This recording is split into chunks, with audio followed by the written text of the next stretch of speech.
সংসারটা কি আসলে একটা পরিবার নাকি একটা নিখুঁত অভিনয়ের মঞ্চ? আমরা অনেকেই একটা কথা লক্ষ্য করেছি, কিন্তু মুখে বলি না। সংসারের ভেতরে কিছু মানুষ থাকে যাদের একটা আলাদা ক্ষমতা আছে।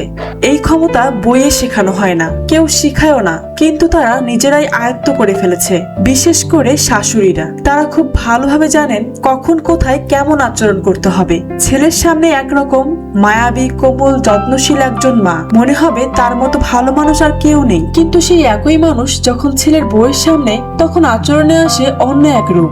কথার টোন বদলে যায়, ভালোবাসার জায়গায় আসে নিয়ন্ত্রণ, আর ছোট ছোট কথায় তৈরি হয় চাপ। আর যদি প্রতিবেশী বা বাইরের কেউ আসে, তখন তো যেন আরেকটা চরিত্র, হাসি খুশি মিষ্টি কথা বলা।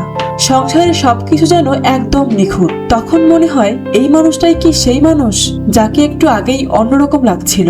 আসলে সংসার অনেক সময় একটা নাট্যমঞ্চের মতো, আর এই মঞ্চে সবাই কোনো না কোনো চরিত্রে অভিনয় করে। কেউ ভালোবাসার অভিনয় করে, কেউ সহ্য করার, আর কেউ বোঝার অভিনয় করে। কিন্তু সবচেয়ে অভিজ্ঞ অভিনেতা বা অভিনেত্রী সেই মানুষ যে সব পরিস্থিতিতে নিজের চরিত্র বদলাতে পারে। সংসার তখনই সুন্দর হয় যখন অভিনয় কমে গিয়ে সত্যিকারের ভালোবাসা আর সম্মান জায়গা নেয়। কারণ সম্পর্ক টিকে থাকে অভিনয়ে না, টিকে থাকে আন্তরিকতায়।